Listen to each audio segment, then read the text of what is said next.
Dayon, try to design gikan sa flooring paingon sa columns, no? So, columns na to is in a real while i-discuss na ako, no? Okay? So, same naman na siya, no? But this is what this design of girder mo na yung diferensya, no?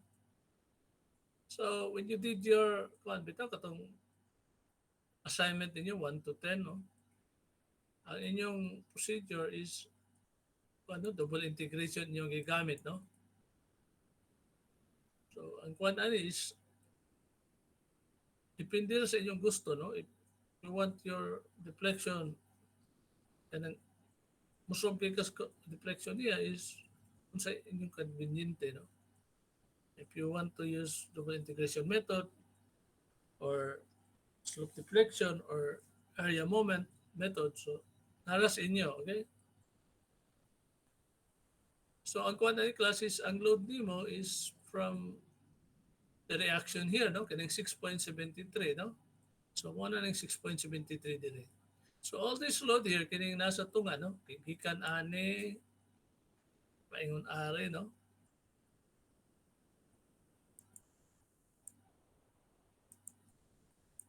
Will carry 6.73 load, no? Kining 6.73 niya dire, no? Okay? And kini day mga taplin day niya should be one half sa 6.73, no? So kining tuwa dire kini siya o kini siya dire will carry 3.37. Okay? You can solve for the reaction of this one, no? Dayon idugang din nimo ang self-weight din niya, no? Since you are using yakal, kabalo naman ka mo kuha sa uniform load, so mo na ning uniform load niya dire. Then you can plot your kuha na tayo, no? Rather, solve first for the reaction.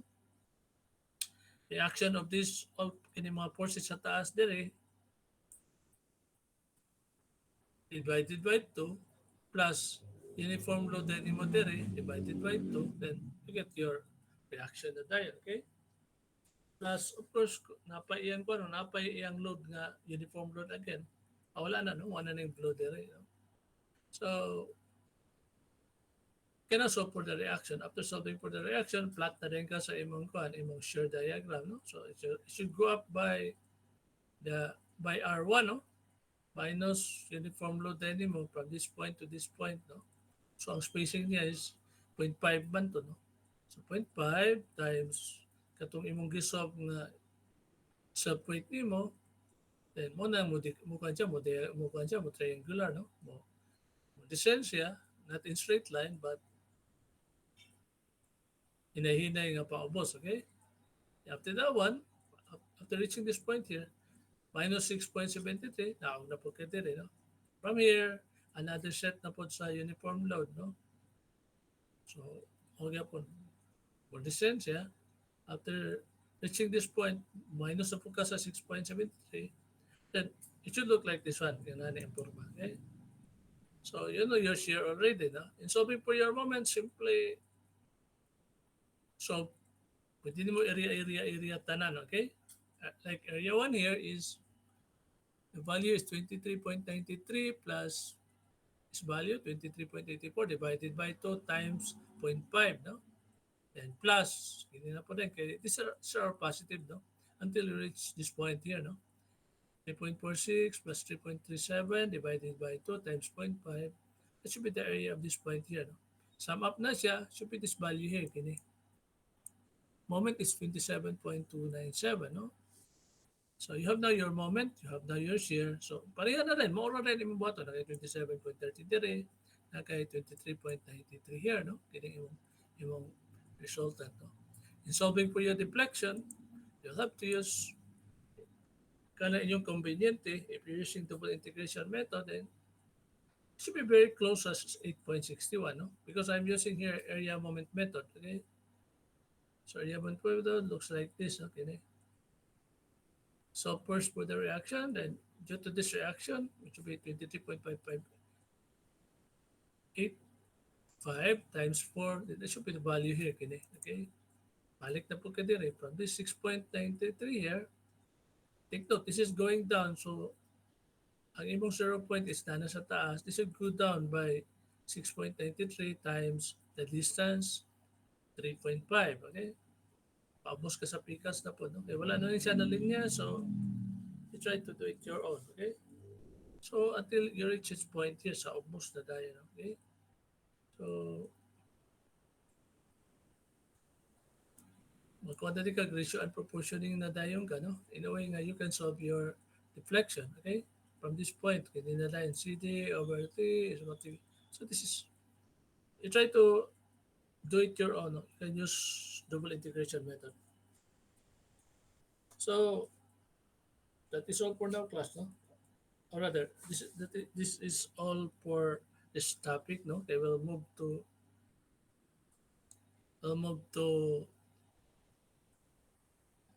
columns. So, study lang mo, kay hindi naman ko ka-discuss sa inyo og mga unsa ni double integration kay dapat kabalo na mo ana sa kuan sa sa theory of structures ninyo, okay? So up for you to that one to study or review your previous nga kung ano nga topics, no? Okay? But if you can always study what I'm sharing you, no? Try to study the procedure of area movement method. Familiar mo area movement method, dili? Hello. Unsay familiar nga deflection inyo nahibaw-an? Bisan usa lang. Ne? Hello. Amo nahibaw-an.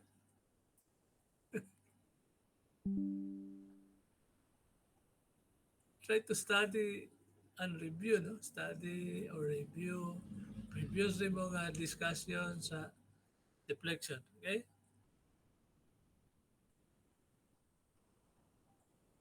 So, Sir, naka-question, sir. so man, Miss Kanang Chris, dili Agat? mag kanang visit siya sa officer like kanang pa-refresh na mong files na mong mga natunan mo naman sa una sir pero kanang bitang nakalimot na siya over Oh, time sir. but frankly speaking, it's not for me to discuss that one anymore. Okay? We, I'm I'm only here to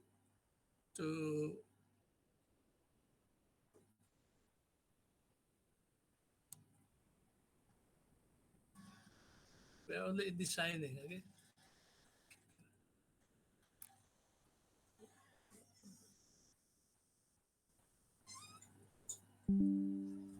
Designing man tayo class ay procedural ako, mga procedural ako ikon eh. Ito sa inyo. Of course, magkatudlo ko sa inyo, no? But it's all up for you to review your previous lessons, okay? So we'll move on to other topic, no?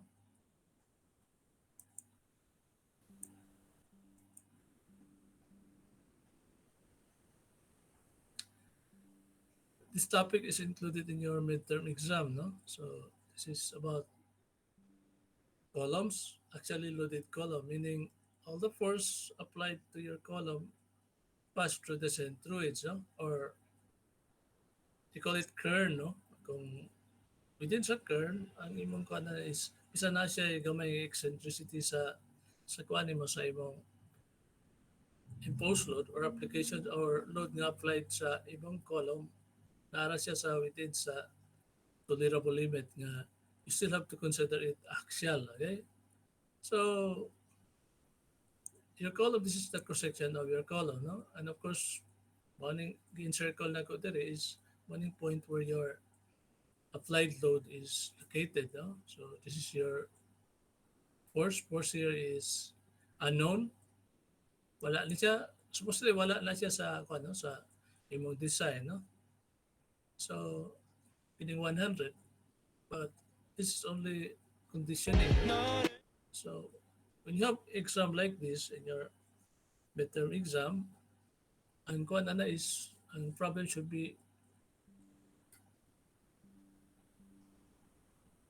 it should look like it should be the problem should be stated like uh, design a column with dimensions 150 by 150 mm. Design the load it can carry, okay? Or the column is to carry 100 kilonewton axial load. The length is 3 meters and the support condition is fixed, and use giho for your wood, no? Then diha ra kutob ang kuan ang imong statement because once you have giho here, na naman din kay modular elasticity, na kay kuan niya specs, okay? So what is important here is ang imo lang kuan yung conditioning sa imong supports, okay? If you have here hinge fix, so it should have a KE equivalent to 0.80, no? So if it's fix ang supports nimo, meaning ang top niya fix, ang ubos po niya fix here, okay? So a KE here is 0.67, no? But the most common one is this one, kining hinge supports, no? So normally kini ang gamiton kay mo ning ideal nga support system basta wood imo gamiton, no?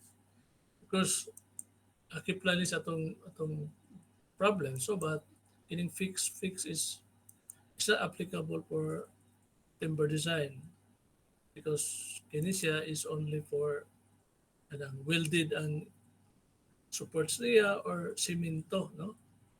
But anyway, naman na siya sa atong akip pa na sa atong lesson. So you have to study the three conditions. So kini lang tulog ka condition ako ipastudyan sa inyo, okay?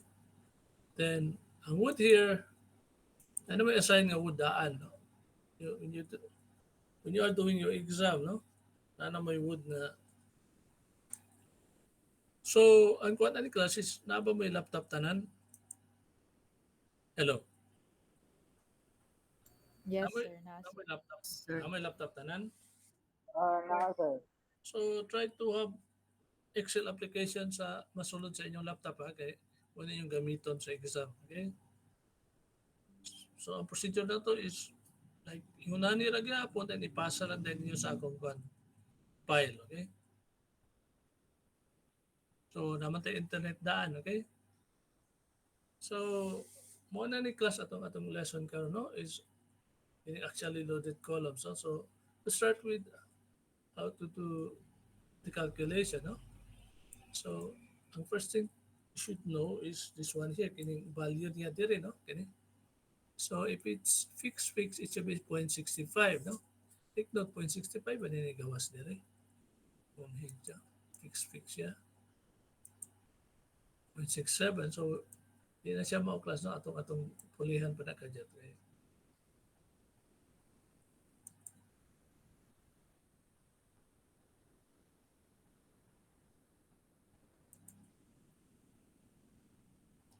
0.65 dito, okay? 0.65 here.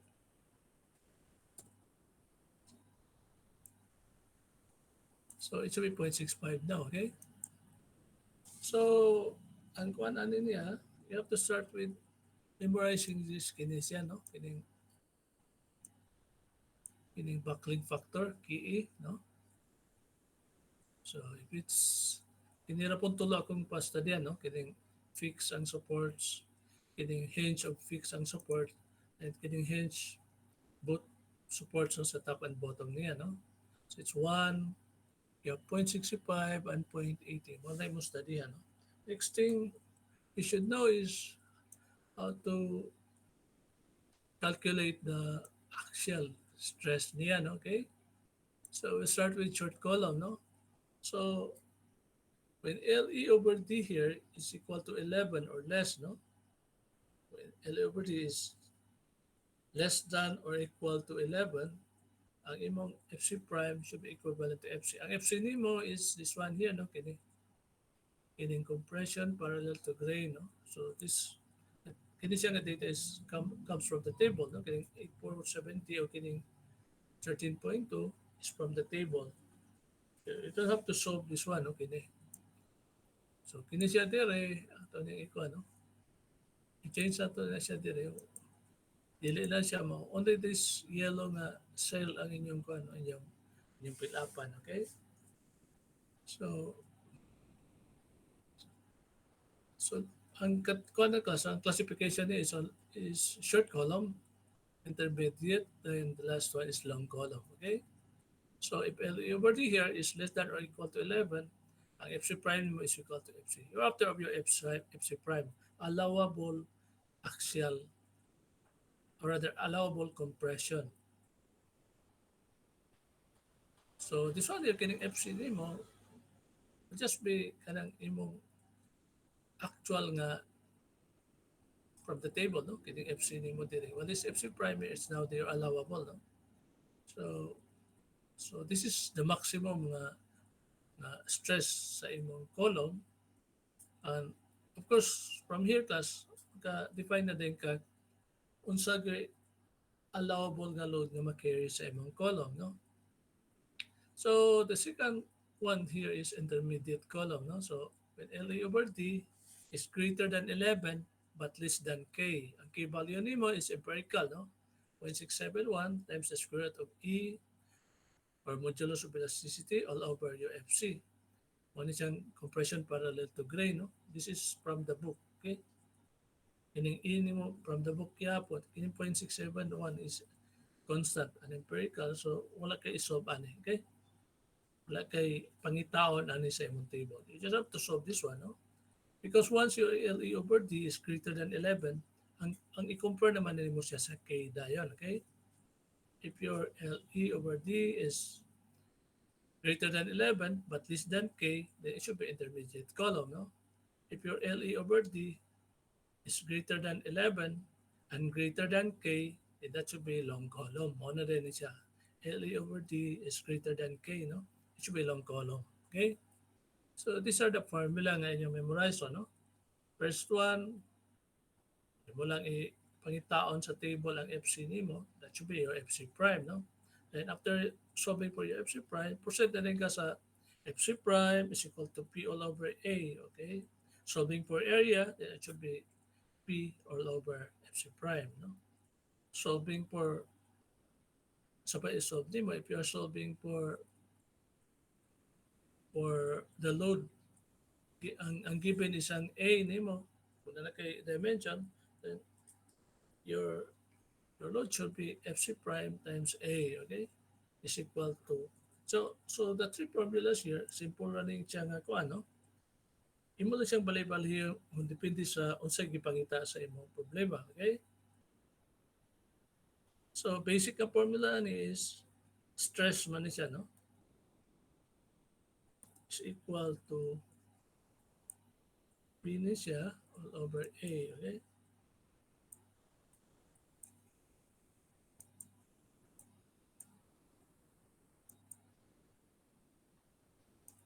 So, yun na ang formula ni mo, class. No? So, if you are looking for A, then cross na sila, no? Floor joist, no? So, your A will be here, ang S ang sa ubos. So, area is equal to P all over S, no? If you're solving for P, then it should be S times A, okay? So, those are basic mathematics, no? Algebra na siya, class, okay? So, morning basic nga kuan class, no? If you have short column, ang imo ana is LE over D is less than or equal to 11. Okay? So, ang FC prime nimo is equal to FC, no? So, if it's intermediate column, then LE over D is greater than 11 but less than K. Okay? So, ang sunod din, ang long column is if LE over D nimo is greater than 11 and greater than K, then this is your value. FC prime is equal to this value here, okay? Where your FC here is the allowable compressive stress parallel to grain, no? E is your modulus of elasticity, L is effective column length, ang D nimo is the less dimension of the column. Take note of the less dimension of the column, no? So, if we have to do this one here, no? Kini siya dire, no? your column is not a square, no? So if this is 125, ang dini mo should be ang 125, no? Dili 150, no? So wala ni siya na kuanter, no? Wala na ko ano. 150 gyapon siya. So just take is equal to minimum, no? Minimum of this.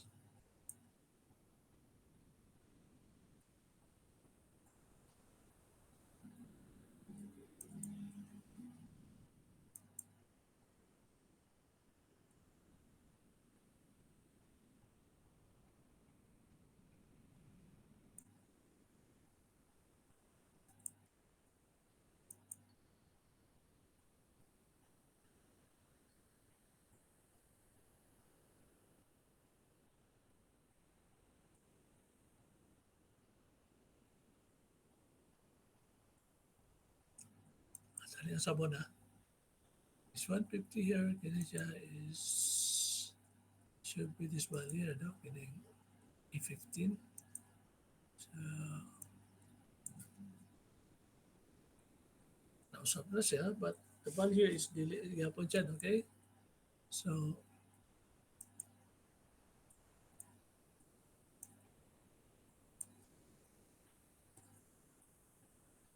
so, umanatan, naka-check na natin, okay? So, first thing first is to check your slenderness ratio, no? So, ang imong bali at PE times L all over 150, no? Dili na 150 class, we'll change again to 50. Fine. So, it should be the minimum, no? If 150 ra ni siya, then wala problema. 150 gihapon imong kuhan diri, no? Di siya. But if kini siya is 100, then the D is the less of the dimension, so it become 100 here, no? Okay? So, ito ang tabunan, then so the problem is you are required to determine the dimension of your column if it can carry the load P here, no? Equivalent to 100 kilonewton, okay? So this is 100 here. Mo na imong gamiton to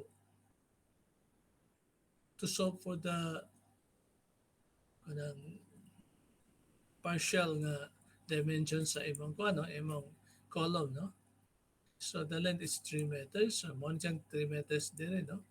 So this one here, kining 100 by 150, wala pa na siya. Wala pa na nimo gisolve, okay? Ikaw mo define ana, no? Using this formula. Morang gyapon yung formula. Stress is equal to P all over A. You're looking for A, then this is equal to 100 kilonewton here, kining 100 dire, times 1,000 to change it to Newton, okay? Divided by FC. FC is from the book, no? Compressive stress parallel to grain, no? 13.2. So this is value here, no? 100 times 1,000 divided by 13.2. Come up with this value here, no? And of course, the unit is millimeter squared, okay? Kay kining 13.2 here is in Newton millimeter man siya, no? Millimeter squared. Kini is Newton, no? So crush out, the unit becomes millimeter squared, no? So assume din ka nga square ang post, no? This is just assumption, no?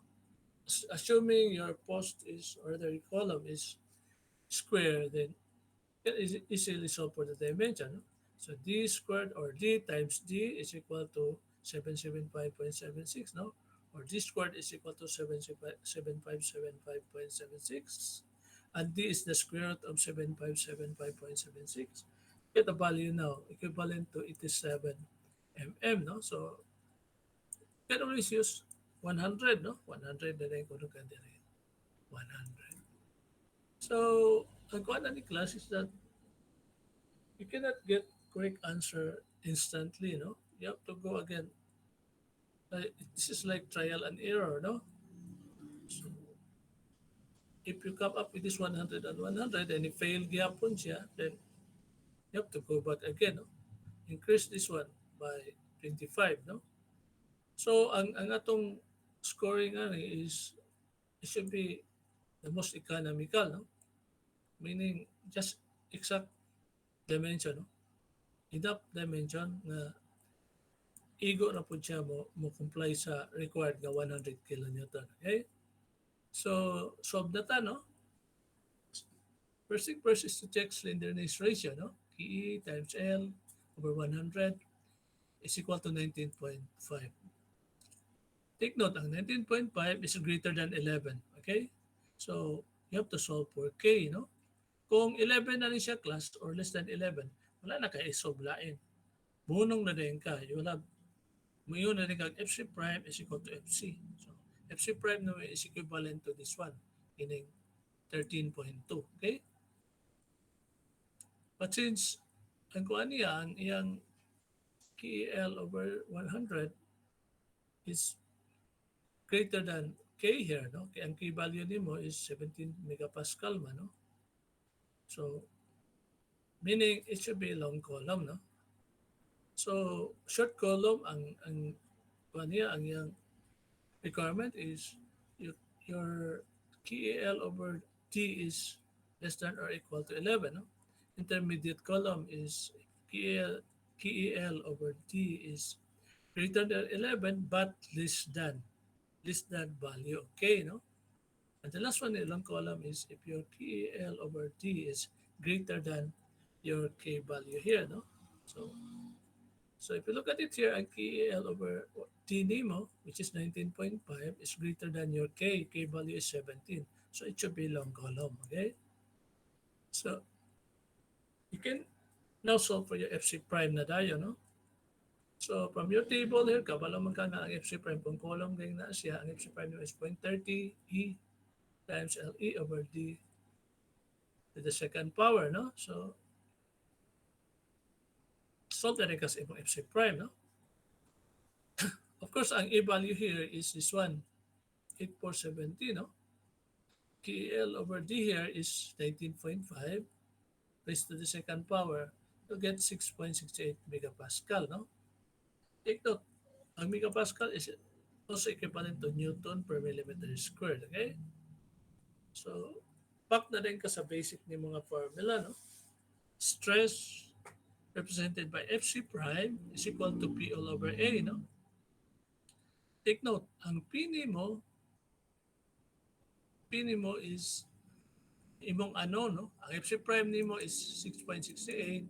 Ang area nimo is this value, kini 100 by 100 here, no?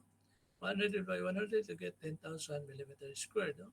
So solving for your P, ang P nimo is 6.68 Newton per millimeter squared times 10,000 millimeters squared. You get the value of 66,800 Newton, no? Divided by 1,000 to convert it to kilonewton, you have only 66.8 for the value of your P, no? So this 66.8 here should be compared to the load na i-apply nimo sa iya, no?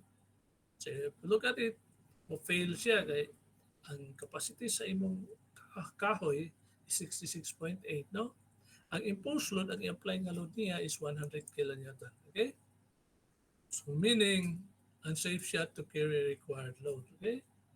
So what you're going to do, you have to change the dimension here, no? So this is only if class, no? If ang statement sa problem is design the column, no?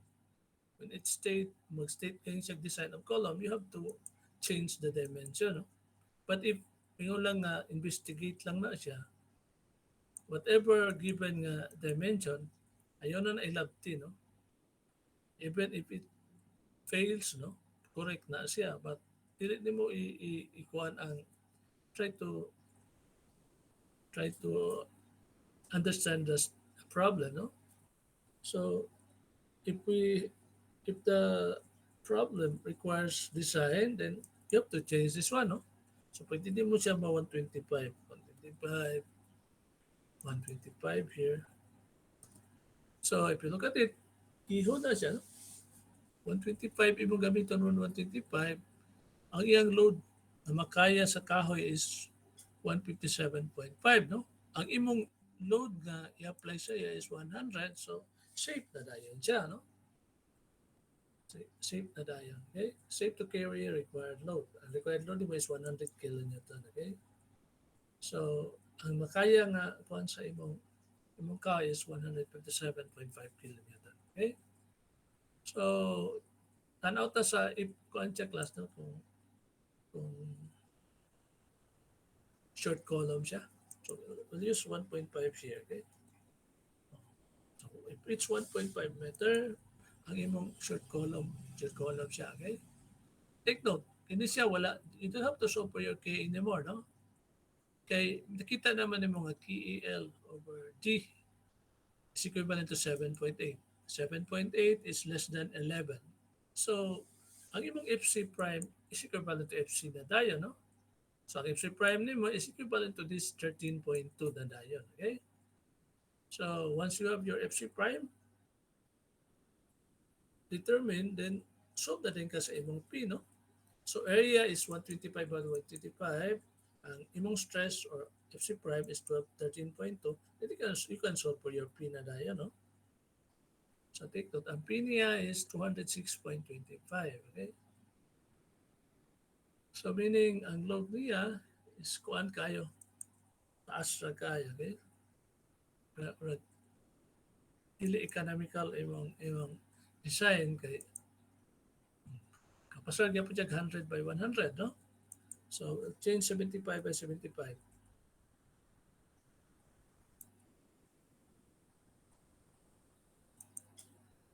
Oh, dili na pwede ang 75 by 75 plus, no? Kay 65. Ang required nimo is 100, no? So ang pinakadako niya nga one is 100 by 100, okay? That's the last one. This is the most economical nga cross section, okay? So ano mag-design class, no? When you have wala kay ingon ani nga kuan supplementary nga kuan mo kini yatag na ko sa inyo mabalik-balik ka but ang kuan na is when you are taking the exam magbalik-balik yung ka perbe trial and error yung ka until you reach this kuan no the most economical nga cross section kung dili economical imong cross section no gamay gyapon imong grado ana okay ay ang kuan na ang tendency na is that pwede ba din mo 500 dayon ka kabalo ka mo pasar na dayon siya no but ang kuan the point is you have to learn to design properly no soundly no kay if you're giving us kanang dako kay nga cross section dire that requires bigger nga